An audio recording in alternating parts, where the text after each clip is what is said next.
Hello everyone.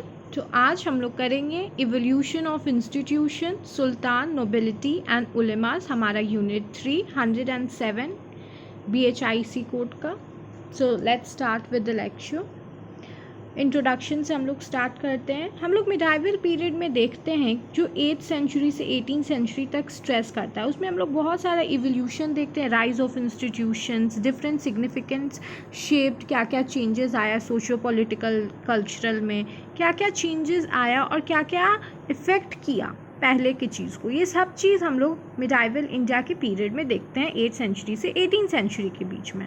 Among these institution the सल्तनत, the nobility and the ulemas played a vital role. किसी भी कोई चीज़ को चेंज होने में किसी का रोल जो है वो बहुत इंपॉर्टेंट होता है। वैसे ही कल्चरल पॉलिटी को चेंज होने में मिडाइवल इंडिया में सबसे इम्पॉर्टेंट रोल जो प्ले किए थे वो थे सल्तनत, नोबिलिटी एंड द उलेमास। सुल्तान जिन्हें हम लोग कहते हैं, ये लोग इस्लामिक स्कॉलर्स थे। उलेमास जो थे, इनका रोल जो था वो मिडाइवल इंडिया में सबसे ज़्यादा था। Their interaction, adaptation and the transformation over centuries provided a rich tapestry of historical development. This हम लोग इस चीज़ के बारे में पढ़ेंगे कि उनका कंट्रीब्यूशन कैसे हिस्टोरिकल डेवलपमेंट में बहुत ज़्यादा इम्पॉर्टेंट रोल प्ले किया। तो सबसे पहले हम लोग स्टार्ट करते हैं द सल्तनत से।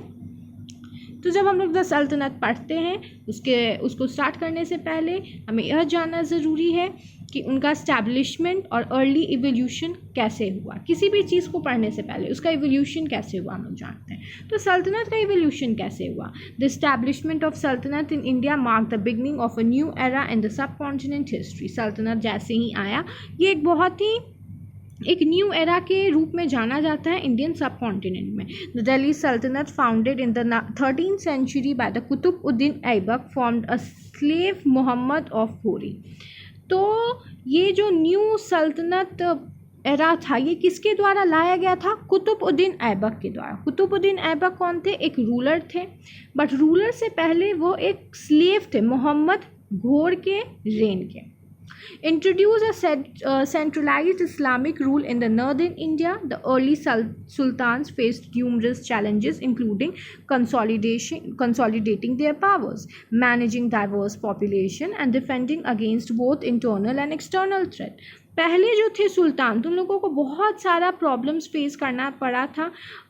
कैसे पॉपुलेशन को मैनेज करना है, इंटरनल एक्सटर्नल थ्रेट को मैनेज करना है, ये सब चीज़ वो लोग मैनेज कर रहे थे।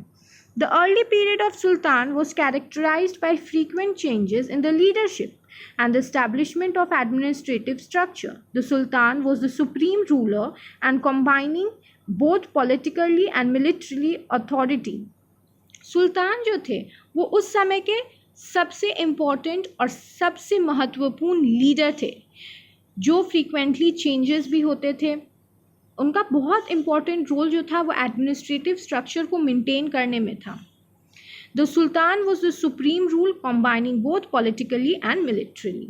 ये मिलिट्री और पॉलिटिकल दोनों चीज़ को देखते थे। The capital city of Delhi became the centre of power and the hierarchical administrative system was put in place with the provincial governor Amir overseeing various regions, expansion and consolidation. कैसे सुल्तान का जो था सल्तनत फेज जो था वो एक्सपैंड किया, सुल्तान कैसे एक्सपैंड की, ये चीज़ अब हम लोग देखेंगे। Under rulers like Iltutmish and Balban the sultanate expanded its territories and consolidated its power. Iltutmish successfully repelled external threats such as the Mongol invasion and strengthened the administrative framework by introducing a Iqta system. The system evolved, granting land revenue to military officers and nobles in their exchange of their services, thus ensuring the loyalty to the Sultan. कैसे expansion हुआ kingdom का, दिल्ली सल्तनत का? तो इल्तुतमिश बलबन आते हैं, वो दोनों क्या करते हैं, इक्ता सिस्टम जो था वो लाया जाता है। और इक्ता सिस्टम ऐसा सिस्टम था जिसमें आप सर्विस कीजिएगा और उसके बदले आपको लैंड मिलेगा। ये सिस्टम जो था वो काफ़ी अनफेयर था और इसकी वजह से रिवोल्ट भी हम लोग देखते हैं कि स्टेट्स या जो पीपल थे वो लोग करते हैं।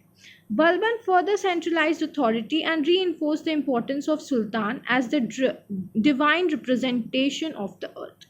और बलबन जिसको सुल्तान हम लोग कहते थे, तो सुल्तान का इम्पॉर्टेंस बलबन के रेन में सबसे ज़्यादा हो जाता है। वो डिवाइन रिप्रेजेंटेशन ऑफ अर्थ का जो थ्योरी है, डिवाइन थ्योरी, वो बलबन के द्वारा दिया जाता है। और वो कहते हैं कि एक रूलर, एक किंग जो है वो गॉड के समान है, क्योंकि गॉड ही हैं जो रूलर को भेजते हैं रूल करने के लिए। तो he emphasize the need for a strong autocratic ruler and established a disciplined and efficient administration. इनके रेन में हम लोग देखते हैं कि काफ़ी अच्छे से एडमिनिस्ट्रेशन वर्क करता है और डिसिप्लिन वे में वर्क करता है। The concept of zawabit secular laws was introduce which allowed the sultan to implement policies that were not strictly based on Islamic law sharia, thereby enhancing his control over the diverse population. तो बलबन का जो theory था वो divine theory था और ये ज़्यादा लोगों पे बिलीव नहीं करते थे, उलेमाज ये सब पे भी नहीं। तो इनका कहना था कि जो सही है वही ये चीज़ बिलीव करेंगे। अगर इनको लगता था कि नहीं किसी का पॉइंट ऑफ व्यू गलत है अगर उनसे, तो वो इस चीज़ को फॉलो नहीं करते थे, वो रिजेक्ट कर देते थे। रिलीजियस गुरुज का पॉइंट ऑफ व्यू ये रिजेक्ट कर देते थे। तो इनका कोई जो शरिया लॉ, इस्लामिक लॉज रहता है उस पर ये टोटली बेस्ड नहीं थे। नोबिलिटी के बारे में अब हम लोग जानेंगे। नोबिलिटी का कॉम्पोजिशन एंड रोल्स क्या क्या था। द नोबिलिटी और the ruling elite played a crucial role in the administration and military of the Sultanate, comprising mainly of Turks, Afghans, and later Persian and the Indian converts. The nobility was a diverse group. This primarily responsibilities including maintaining law and order, collecting revenue, and providing military support to the Sultan. तो main काम क्या था nobles का, जो nobility group था, तो इनका role जो था दिल्ली सल्तनत में वो बहुत इंपॉर्टेंट था। ये एडमिनिस्ट्रेटिव और मिलिट्री दोनों को देखते थे। जैसे कि अगर हम लोगों को लॉ एंड ऑर्डर कहीं का मेंटेन करना है तो किंग जाके, या जिसको हम लोग सुल्तान कहते थे, वो जाके नहीं करते थे, नोबल्स बनाए गए थे और वो लोग जाके इस चीज़ को इसको इंश्योर करते थे कि वो अच्छे से मेंटेन हो पाए। एक मिलिट्री सपोर्ट के जैसे भी काम किया करते थे सुल्तान के लिए नोबल्स। और नोबल्स का काम रेवेन्यू कलेक्शन भी था। रेवेन्यू कलेक्शन उस समय बहुत इंपॉर्टेंट सोर्स था जनरेशन ऑफ रेवेन्यू का। कैसे रेवेन्यू कलेक्ट करना है, जैसे कि लैंड से रेवेन्यू कलेक्ट करना है, तो ये नोबल्स ही थे जो जाके पहले रेवेन्यू कलेक्शन करते थे। तो नोबल्स वर ग्रांटेड इक्तास लैंड असाइनमेंट्स, और इनके काम के बदले में सुल्तान इनको लैंड ग्रांट्स, इक्ता सिस्टम के तहत जो लैंड मिलता था वो मिलता था इन्हें। As rewarded for their service, this system created a symbiotic relationship between the Sultan and the nobility, as the nobles were responsible for administration and defense of their territories while the Sultan relied on their support to maintain his power. However, this also led to emergence of powerful nobles who could challenge the Sultan authority. हम लोग देखते हैं कि nobles का role तो बहुत important था ही दिल्ली सल्तनत के रेन में, बट नोबल्स में फ्रैक्शन भी होता था, क्योंकि किसी को कम पोजीशन मिलता था तो उनको ऐसा फील होता था कि वो ज़्यादा केपेबल है, और नोबल्स के अंदर ये भी फीलिंग आता था कि वो क्यों नहीं सुल्तान बन सकते, उनमें ऐसी क्या कमी है। तो एक फैक्शन हमेशा क्रिएट होते रहता था।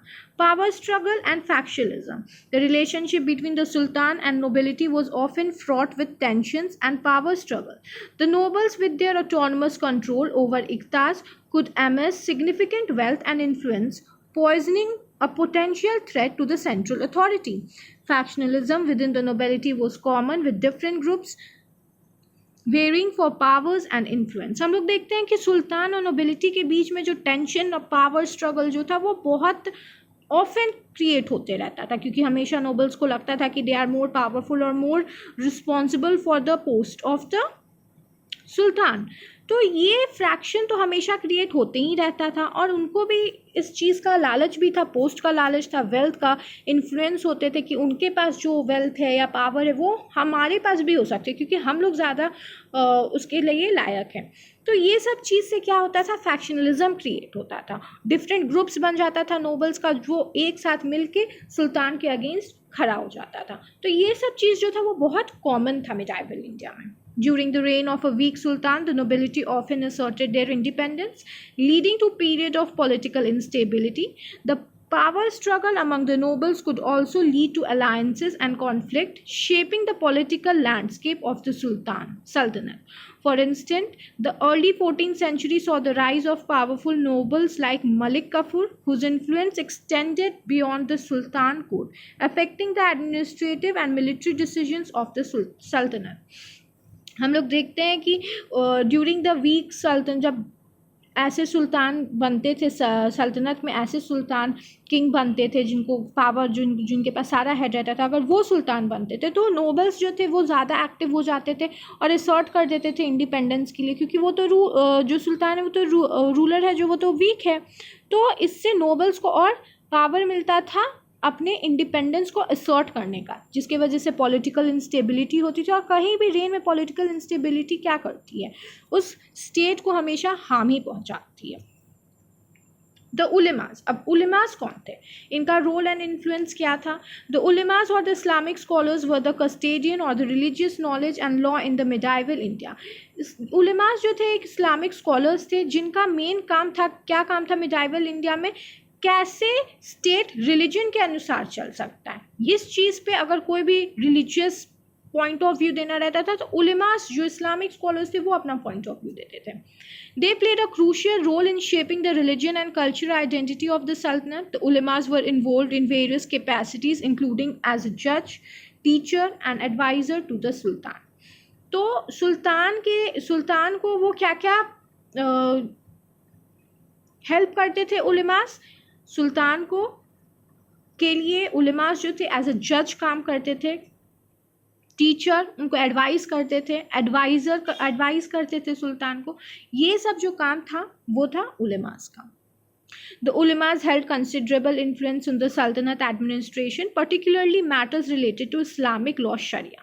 Ulemas का mainly काम था जो शरिया लॉ, इस्लामिक लॉ है, उससे रिलेटेड जितना भी डिसीजंस हो सकता है या उससे रिलेटेड कोई भी इश्यूज आता है तो उस पर वो अपना पॉइंट ऑफ व्यू देते थे। They were responsible for ensuring that the Sultan policies and actions were in accordance with the Islamic principle. और उलेमास का यह भी काम था देखना कि सुल्तान जो भी अपना कदम उठा रहे वो इस्लामिक प्रिंसिपल्स के अकॉर्डिंग जाए।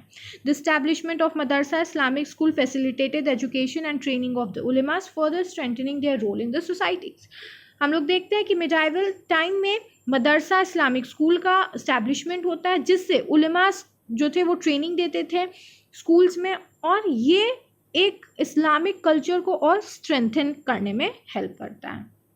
Relationship with the sultanate and the nobility, इन दोनों का रिलेशनशिप कैसा था एक दूसरे से? The relationship between the sultanate and the nobility and the ulemas was complex and multifaceted. इन तीनों का एक दूसरे से जो कॉम्बिनेशन था या रिलेशनशिप था वो बहुत मल्टीफेसेटेड था। The ulemas often served as a bridge between the sultanate and the Muslim population, legitimizing the sultanate rule through religion endorsement. However, this relationship was not always harmonious as the ulemas could challenge the Sultanate policies if they were deemed un-Islamic. हम लोग देखते हैं कि ulemas और सल्तनत में भी हमेशा फाइट होते रहता था, या सल्तनत नोबल्स में भी। अगर सुल्तान को ऐसा लगता था कि वो नोबल सही काम नहीं करे तो वो उस चीज़ से उनको हटा देते थे, जिसके वजह से एक रिफ्ट क्रिएट होता था नोबल्स के बीच में, वो ग्रुप फॉर्म कर लेता था। उलेमास के साथ भी ऐसा होता था, उलेमास और सुल्तान का अच्छा नहीं चलता था क्योंकि कुछ पॉलिसीज़ होती थी सुल्तान के द्वारा जो बनाई जाती थी जो उलेमास को नहीं पसंद आती थी, और उलेमास जब इस चीज़ के बारे में बोलते थे जो सुल्तान को बुरा लगता था। तो उलेमा's influence extended to the nobility as well, as they were often religious justification for actions of the nobles. In some cases, the ulemas aligned themselves with the powerful noble to challenge the sultan authority. और बहुत समय हम लोग देखते हैं कि जो nobles थे वो तो चलिए कहीं तक उनका एक्शन जस्टिसिएबल कर दिया जाता था, बट उलेमास जो थे वो हमेशा सुल्तान की अथॉरिटी को भी चैलेंज करते थे। वो बोलते थे कि उलेमास जो है वो गॉड के इक्वल है, और वो सुल्तान के पावर को चैलेंज करते थे। और कभी भी कुछ भी ऐसा लगता था बोथ नोबल्स के लिए भी और सुल्तान के लिए भी कि वो दोनों गलत करे तो ये अपना डिसीजन देते थे उस पर।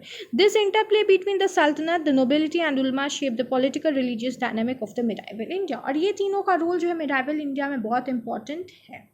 The evolution of institutions over time, बहुत सारे इंस्टीट्यूशंस का इवोल्यूशन भी होता है टाइम के बाद. The Tughlaq and the Lodi dynasty witnessed a significant changes in the structure and functioning of the Sultanate, the nobility and the ulamas. Muhammad bin Tughlaq introduced various administrative reforms, including the transfer of capital from Delhi to Daulatabad. These reforms, although ambitious, faced resistance from the nobility and ulamas, leading to political instability.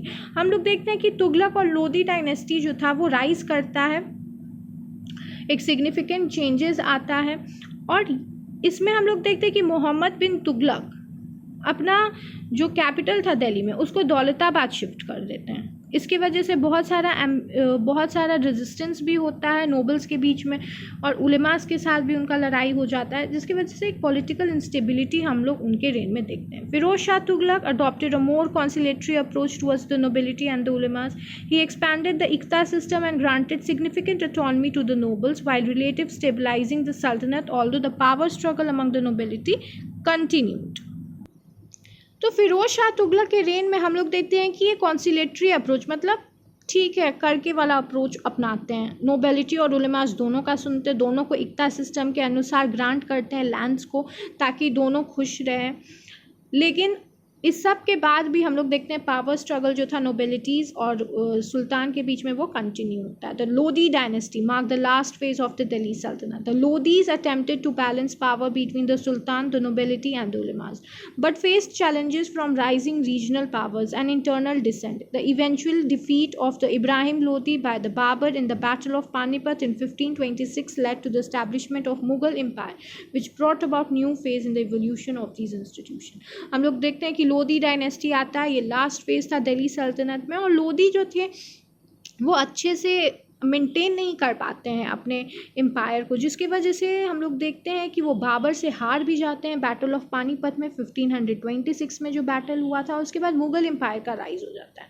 The Mughal era centralization and bureaucratization. The Mughal era was founded by Babur in 1526, और इनका जो era था वो काफ़ी centralize administrative and bureaucratic system से based था. इनके era में हम लोग इनका जो एडमिनिस्ट्रेटिव या रेवेन्यू सिस्टम था वो देखते हैं कि बाद में भी ये फॉलो होता है. The Mughal build the existing administrative structure of the sultanate and introduce significant reforms to enhance the efficiency and control. The mansabdari system introduced by Akbar was a key feature of the Mughal administration. हम लोग देखते हैं कि अकबर के द्वारा मनसबदारी system जो था वो इंट्रोड्यूस किया गया था, और ये एक बहुत इंपॉर्टेंट फीचर माना जाता है मुगल एडमिनिस्ट्रेशन में. This system involve ranking official based on their military and administrative capabilities. तो मनसबदारी सिस्टम ऐसा सिस्टम था जिसमें जितने भी मिलिट्री ऑफिशियल्स थे उनको उनके काम के द्वारा रैंकिंग मिलता था. The mansabdars being responsible for maintaining troops and collecting revenue. Mansabdars को एक और इम्पॉर्टेंट काम था, उनको ट्रूप्स और रेवेन्यू दोनों कलेक्ट करने का काम दिया गया था. The Mughal emperor particularly Akbar adopted a policy of religious tolerance and inclusivity, incorporating Hindu nobles into an administrative and military framework. This inclusivity helped stabilize the empire and reduce the factionalism within the nobility. Mughal emperor Akbar जो थे वो काफ़ी secular थे approach के, और इनकी rain में हम लोग देखते हैं कि काफ़ी हिंदू मुस्लिम के बीच में फाइट नहीं होता है. The nobility under the Mughals. Nobles का क्या रोल रहा है मुगल्स के समय में? The Mughal nobility was diverse group comprising of Turks, Afghans, Persians, Indian, Muslims and Hindus. Different types of Mughal nobles थे इनके भी रेन में. इनके सिस्टम में मनसबदारी सिस्टम था जिसके अनुसार नोबिलिटी को नोबल्स जो थे वो काफ़ी लॉयल रहते थे एम्परर को लेके, as their rank and privileges depend on the service and performance. क्योंकि इनका रैंक जो था इनके सर्विस एंड परफॉर्मेंस पे बेस्ड था. आपको उसी चीज़ पे आप जितने क्रेडिबल हैं उस पे आपको मिलता था credit. The Mughals also maintained a balance of power by frequent transferring mansabdars to prevent accumulation of power in one region. और वो मुगल्स जो थे, जो रूलर्स थे मुगल्स के, वो हमेशा जो थे ट्रांसफ़र करते रहते थे पावर मनसबदास का कलेक्शन का, ताकि हर रीजन में इक्वल ट्रांसफ़र हो मनी वेल्थ का. The Mughal nobility played a crucial role in administration, military and cultural patronage. इनका कल्चरल पेटनेज पे भी बहुत इंपॉर्टेंट रोल रहा है. The ulemas in the Mughal era. The ulemas continue to play a significant role in the Mughal administration, particularly in matter related to Islamic law education. Akbar policy of Sulhi Kul and his establishment of Ibdat Khan house of worship to engage religious debate. Ulemas का role Mughal administration में भी बहुत important रहा। अकबर उलेमा से हमेशा consult करते थे किसी भी चीज़ को लेके। Under later Mughal emperor like Aurangzeb, the ulemas regained their influence as Aurangzeb adopted an Orthodox Islamic policy. और जैसे ही औरंगज़ेब आते हैं उनके रेन में इनका पोजीशन और भी हाई हो जाता है, क्योंकि बहुत ही ऑर्थोडॉक्स टाइप का था औरंगज़ेब थे और ये काफ़ी इस्लामिक पॉलिसी को अडॉप्ट करते थे Aurangzeb. He implemented sharia based laws and patronize the ulemas thereby strengthening their role in administrative power. However, Aurangzeb policies also alienated non-Muslim population, leading to increased internal dissent and contributing to the eventual decline of the Mughal Empire. Decline and transformation. The decline of Mughal Empire in the 18th century marked a significant transformation in the institutions of the Sultanate, nobility, ulemas, weakening the central authority combined with external evasion and internal. हम लोग देखते हैं कि Mughal empire decline कर जाता है। इसका reason क्या था? Internal weakness. जितने भी नोबल्स आते हैं औरंगज़ेब के बाद वो उतने केपेबल नहीं थे, इसीलिए मुग़ल का डिक्लाइन हो जाता है और रीजनल पावर्स जो थे वो गेन हो जाते हैं, इंडिपेंडेंट किंगडम्स, मराठा, सिख, ये सब। The decline of Mughal central authority led to emergence of powerful regional nobles who asserted their independence. The fragmentation of empire also affected the ulemas as they adopted the changing political landscape by aligning themselves with the regional powers. एक colonial era and beyond में हम लोग जब देखते हैं कि कैसे advent of British कॉलोनियन हो जाता है, जैसे डिक्लाइन ऑफ मुग़ल होता है, रीजनल पावर्स जो थे वो डिक्लाइन हो जाते हैं, तो एडवेंट हो जाता है ब्रिटिशर्स का। ब्रिटिशर्स आते हैं, वो बहुत सारा चेंजेस लाते हैं, जैसे कि एडमिनिस्ट्रेटिव चेंजेस लाते हैं, लीगल चेंजेस लाते हैं। तो उस समय नोबेलिटी उलेमास का जो ट्रेडिशन था वो तो एकदम ख़त्म ही हो जाता है। तो इस चीज़ को आप कंपेयर करके लिख सकते हैं कि पहले उलेमास और नोबल्स या सुल्तान का क्या था पोजीशन, और उसके बाद जैसे ही मुग़ल एम्पायर का डिक्लाइन होता है, arrival of east India company होता है, तब उन लोगों का पोजीशन क्या था। इस चीज़ को आप लिख सकते हैं डेफिनेटली। कंक्लूजन में, the evolution of the institution of sultan, nobility, ulemas in the medieval India reflects the dynamic interplay of power, religion and administration over several century. इन तीनों का इवोल्यूशन ये दिखाता है कि पावर, रिलीजन और एडमिनिस्ट्रेशन तीनों कितना इंपॉर्टेंट था मिडाइवल टाइम में, कैसे ये तीनों अफेक्ट करता है दिल्ली सल्तनत के राइज एंड फॉल में। The Sultanate provided a centralized administrative Islamic rule that integrated diverse population and foundation of subsequent empires. The nobility with their administrative and military role played a crucial part in governance and stability. Ulemas अपने religions interplay के द्वारा कैसे लोगों को पढ़ाते हैं, समझाते हैं, रिलीजन के बारे में नॉलेज देते हैं, वहीं पे नोबल्स अपने इंटरप्ले, जैसे कि उनका एडमिनिस्ट्रेशन और मिलिट्री रोल जो था वो सबसे ज़्यादा था, वैसे वो गवर्नेंस करते हैं और एक स्टेट में स्टेबिलिटी लाने में उनका बहुत इंपॉर्टेंट रोल रहा है। उसके बाद the Mughal era introduce a new phase of centralisation and inclusivity with the further evolved in the roles and relationship of these institutions. The legacy of these institutions continue to influence the socio political and cultural landscape of the modern India, reflecting the enduring impact of the history and subcontinent. और इसका impact अभी भी हम लोग देखते हैं, अभी भी रिलीजियस गुरुज हैं, उलेमास हैं, इनका जो भी बात होता है वो फॉलो किया जाता है, तो इनका इम्पैक्ट लॉन्ग लास्टिंग है, अभी भी इस चीज़ को हम लोग देख सकते हैं। तो हम लोग यूनिट 2 ख़त्म कर चुके हैं, यूनिट 3 भी ख़त्म कर लिए हैं, अब हम लोग unit 4 administrative structure next lecture में करेंगे। So please like, share and subscribe my video. Thank you everyone.